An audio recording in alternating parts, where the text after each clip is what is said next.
Ghana Means Business, brought to you by GOIL. GOIL, good energy.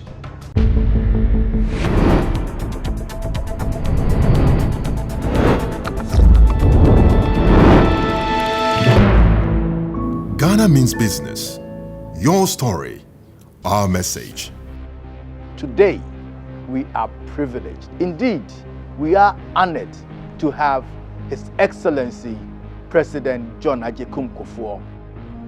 John Kofi Agyekum Kufuor, born December 8, 1938, is a Ghanaian politician who served as the President of Ghana from January 7, 2001 to January 7, 2009. He was also chairperson of the African Union from 2007 to 2008. President Kufuor's career has been spent on the Liberal Democratic side of Ghanaian politics, in the parties descended from the United Gold Coast Convention and the United Party. Having served 2 successful terms that led to the transformation of Ghana in terms of consolidating our democracy, unprecedented GDP growth, historic cocoa output, currency stabilization, social interventions, private sector resurgence, and distinguished statesmanship in 2008, he will be fondly remembered as the gentle giant and one of the greatest head of states our beloved Ghana has ever had.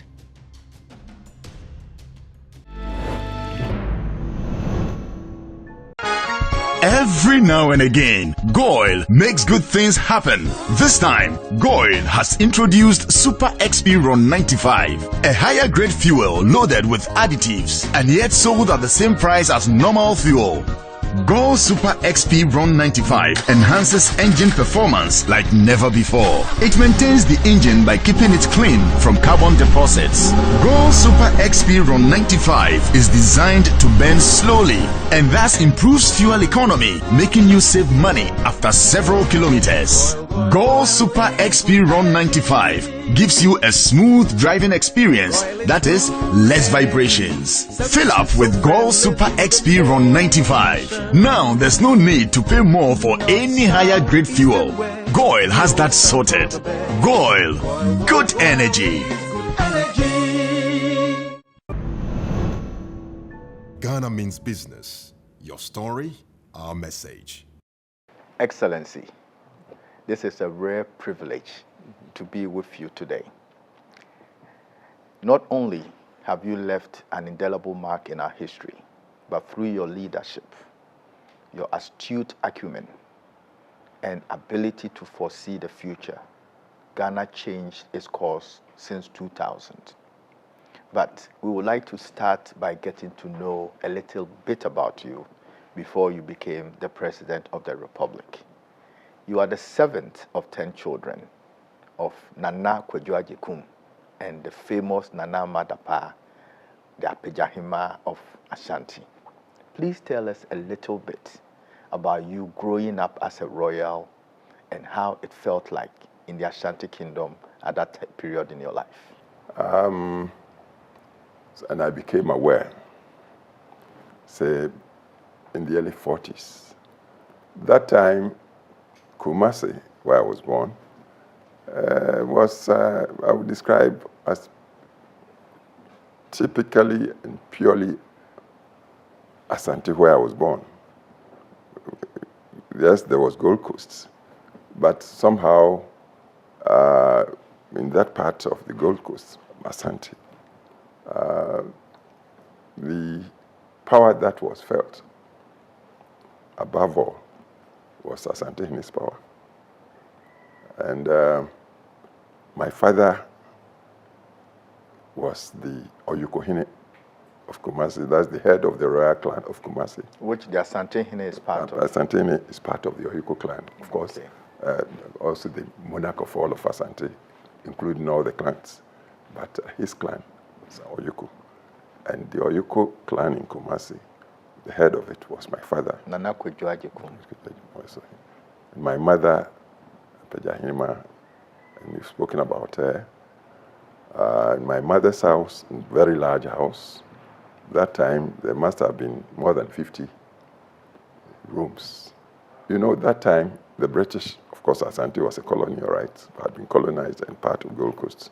But the British ruled our country through a policy they called indirect rule. They ruled through the chiefs. And so there were courts which were described as native authority courts. My father's house had such a court with its own registrar, court registrar. I remember that time when I was growing up, the registrar in my father's house was one Mr. Atiemo. Mr. Atiemo. And my father had his own police orderly. I was growing up. One of them I remember was Garba. I see. In the police uniform? Escort uniform. The first cap. Funny, but that's what I saw from my infancy. In my mother's house, there was another court, Ankobia court, because Apaja is part of the Ankobia division. And Ankobia also had its own registrar, one Mr. Usu, I remember him vividly, and police detail. And then, of course, Otumfuor himself was my brother-in-law. Oh, yes. And he had his courts, police, orderlies, prison, everything. So when you refer to Otumfuor, you're referring to Otumfuor Agyeman Pambuo II? Agyeman Pambuo II, yes. Okay. There's another relationship of yours, the renowned industrialist and businessman, Nana B.M. Kufuor, yes, who was also the chief of Nkawe. Became chief of Nkawe. Yes. Excellency, who was this man? So was my mother's brother. Your mother's brother? Half brother, yes. He was so talented. I think he must have been born about 1920, 21, 22. Was schooled, beaten in Kaya and then in Kumasi Anglican School. Okay. And worked a bit with his elder brother, who was called Agyekum Kufuor, who became a Pajahini. I see. So when I became aware, these uncles of mine were working together. Agyekum Kufuor in the 40s was exporting cocoa, shipping cocoa, buying cocoa from all over. In the 40s? In the 40s. And BM worked with him as his clerk. And then he became the chief of Nkawe. And Nkawe later, when his cousin, Nachum Berma Apo, when he died, the elders invited BM to come and take over and sort of look after the stool of his fathers. And he really lifted it up? Of course. Excellency, where did you attend elementary school? Kumasi Government School. And who were some of your contemporaries in elementary school growing up? Very interesting. About 45, 46 we were sent there. The class was small. When I went to class 1, I think the class couldn't have been bigger than 30, 35. Wow. And so I found myself in school. And those of us still around included the current Mampoini. Oh, I see. That's Ross Ebons. Yes. He started from class 1 through Prempeh College. I see. It's like a brother. And then Otumfuor's grandnephew, a medical, very brilliant man, but he lives in Britain, still around, Dr. Thomas Prempeh. Dr. Tom, okay. I don't know if he had brilliant from infancy. And then the late Kwesi Agyeman. Oh, I see. He was my senior by about 2 years or 3 years. Aha. And then Asma Banda of shipping fame. Yes. He too. He was your mate? No, he was my senior. I think he was Kwesi Agyeman's classmate, about 2-3 years ahead of me. Interesting. But they had some very interesting people.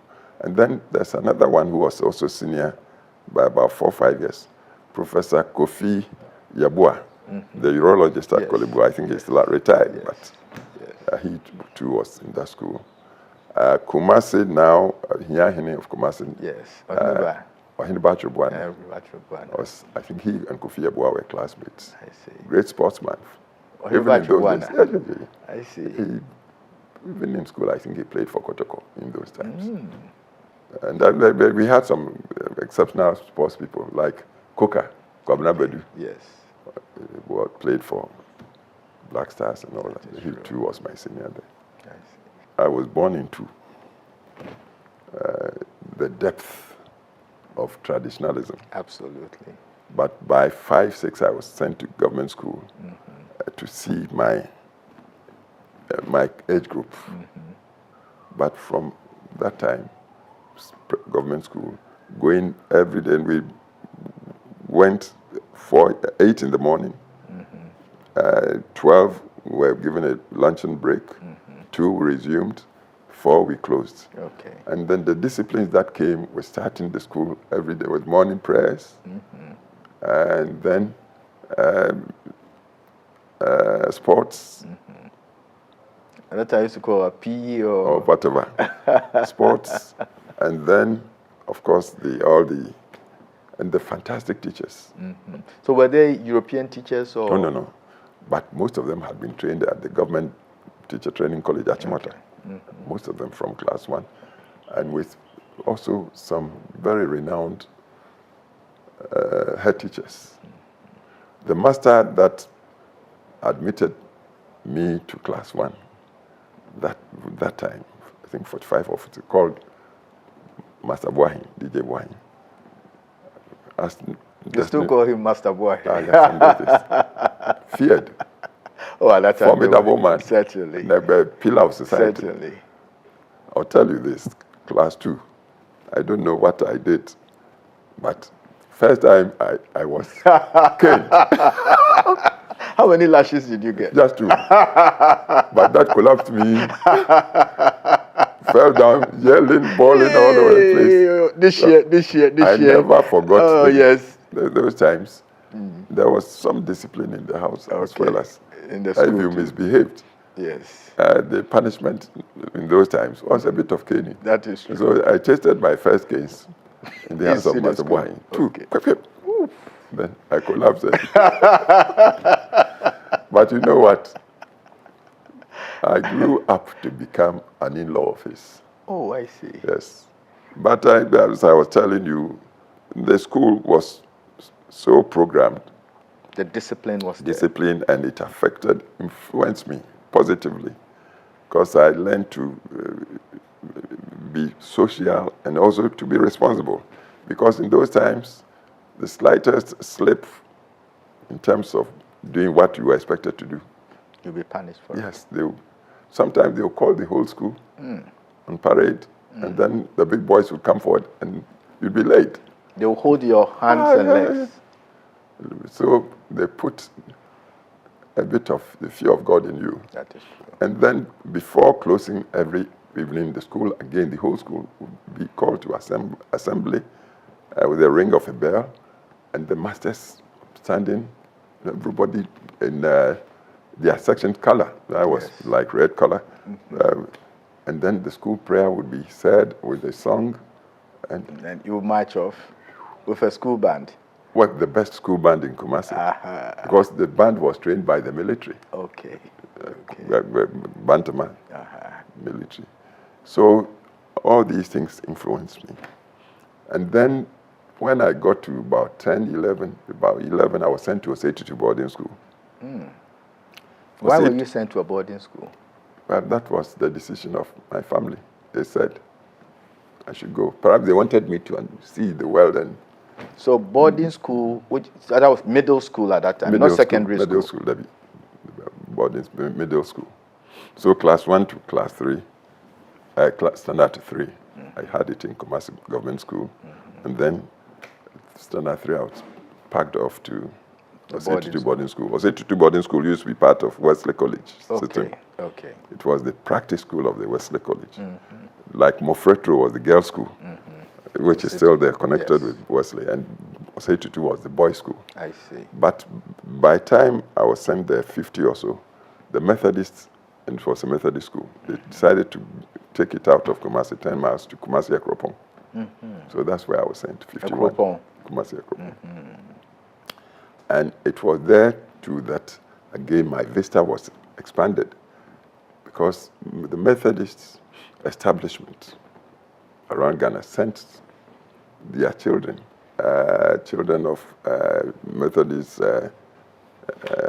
teachers, pastors, and to the school, and then, of course, again, elite, very elite school. And I went to meet people from all over Ghana, Cape Coast, Accra, the north. Speaking different languages. And we lived in dormitories. Peacefully? Not quite peacefully sometimes, because boxing was one of the sports that school. Because I was, for my age, tall and big, I thought strength was that. That's right. And somehow, initially, I seemed to be managing until some Nigerian boy called Macaulay. And you still remember his name? Oh, yes. We became friends so close. But Macaulay, I remember the Macaulay families in Kumasi. Yes, one of them. I don't know where they are now. Yes. But in those times, Macaulay was there. And he proved to be such a skillful boxer. No, I just didn't know where the blows came from. So all these sort of matured me. Certainly. The headmaster called Mr. Kwanzaa, J.G. Kwanzaa, himself had been trained in Britain for a middle school. And in fact, from Osei, after he'd done about 2 or 3 years, he was moved to be the vice principal of Wesley College itself. From Osei? From Osei Elementary School, to be vice principal of Wesley. On hindsight, it showed the sort of quality they put into that school. Right. And then the teachers, when I went standard 4, my teacher was called Saki, Teacher Saki. Cool, brilliant man. He became the head of the Civil Service of Ghana after his graduation. Cabinet in those times, I think in Nkrumah's time. The next teacher, he became a professor, I believe, of geography or so. I think he moved to America. So the foundation that you had in elementary school was phenomenal. So at the time you got to Prempeh, the foundations had been laid already. I'd been exposed to the boarding idea. I've been exposed to the country. I belong to Ghana. Yes. All the regions, the tribes, Which house were you in at Prempeh? Butler House. Butler House, okay. And how was Prempeh? Which subject did you enjoy? Beautiful layout, as you know. Long. At that time, was it all forest around you, or it had been built? There were some forests, but no, the compound was done beautifully. But your surroundings, like Sofo Line. Sofo Line was there. The old military shack area was there. Then the military hospital. In fact, they called it the European hospital then. Wow. But the main houses, I think we had 7 houses to begin with. Ramsey, Butler, Freeman, all named after either chief commissioners, Britishers, or Methodists,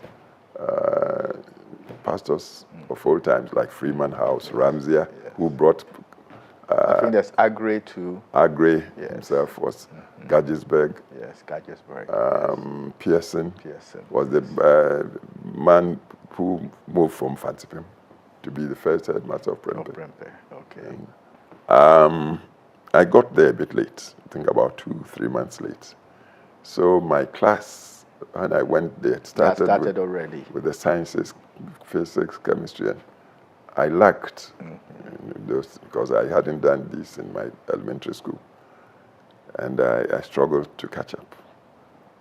But by the second year, I was beginning to find my feet. And I also found that the liberal subjects came naturally to me. Things like history and geography too. I did very well in those things. Biology. Maths always gave me headaches. But by the time I got into Form 3, I had started winning prizes. Well, on prizes, it is on record that you scooped 5 out of 6 prizes during your time at Prempeh. Yes, my final year. Your final year. It should have been all 6.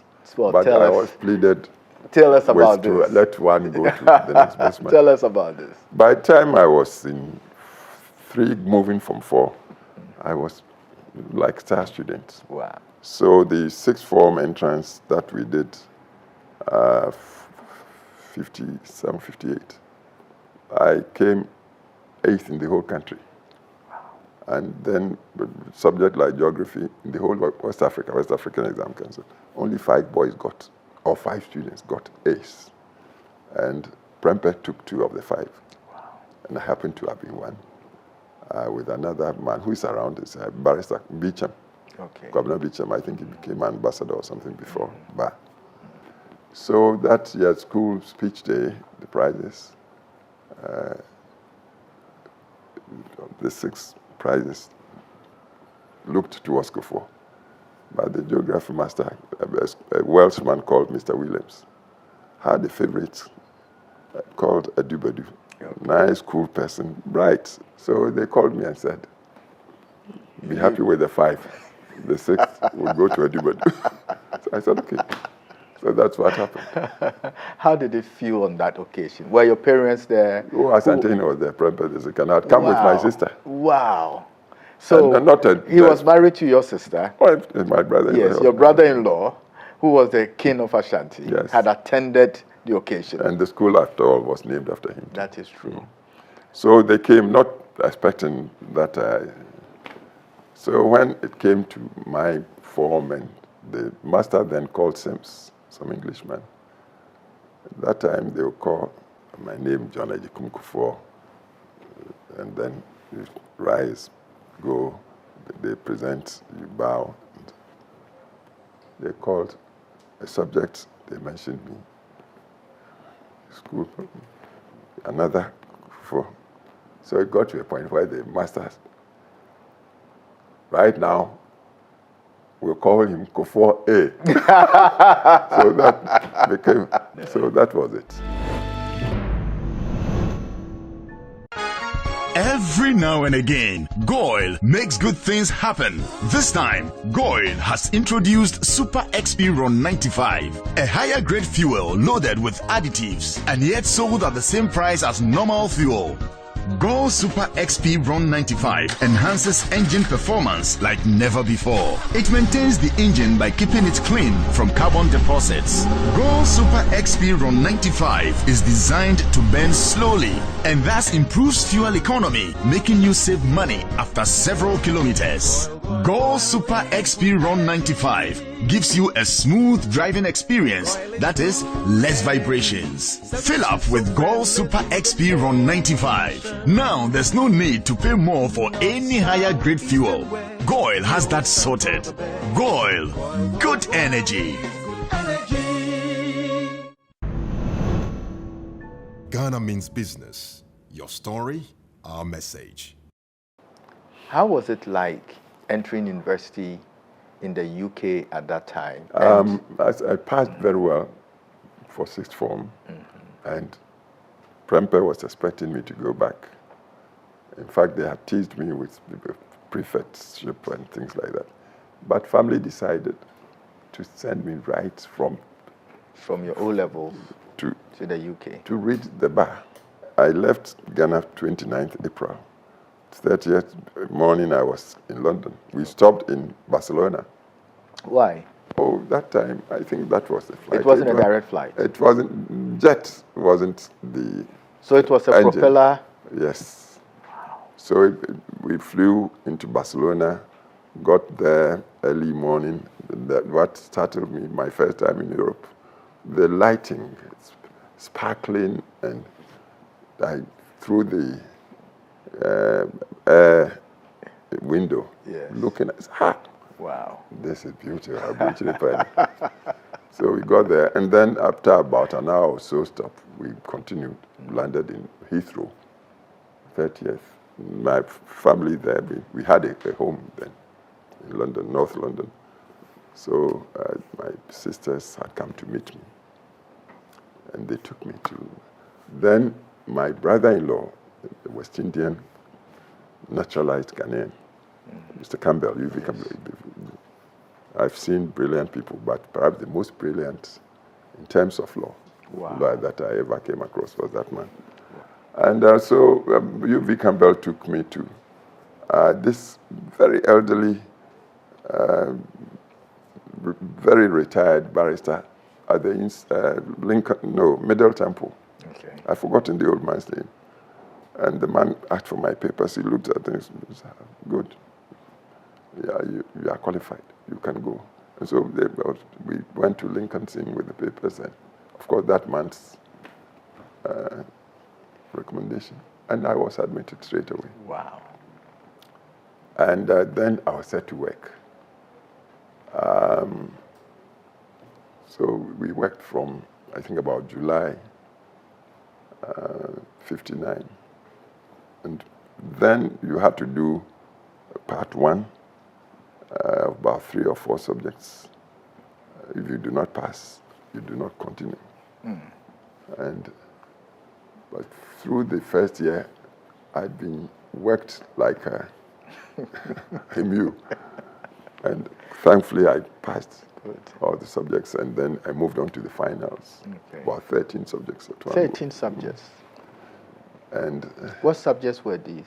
well, we talk of any law subject. Wow. So by 61 March or so, I did the finals.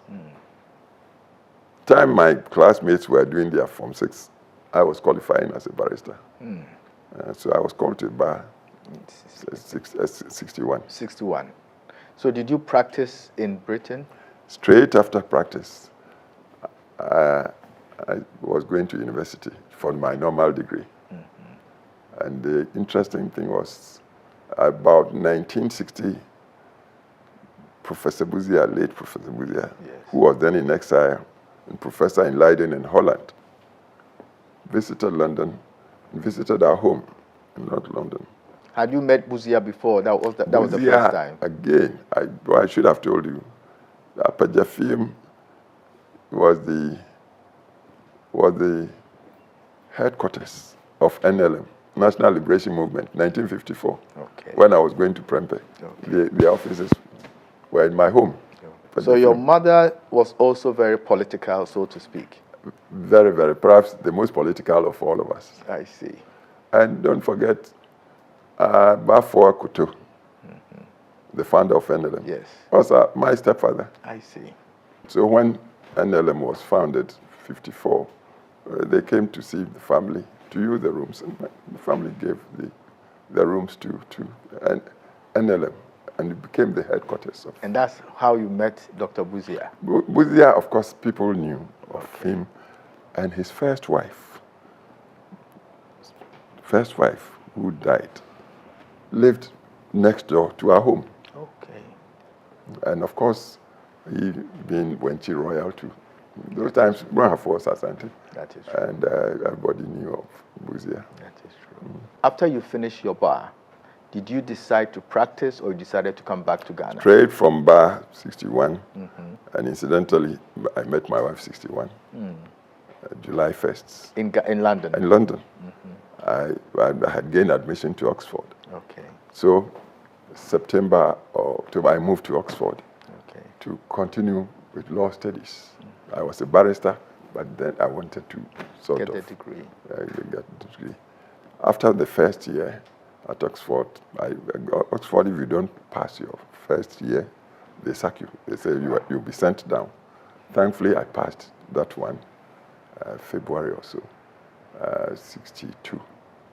And then came to Ghana again to register at the Ghana Bar. So you were determined not to stay in Britain at all?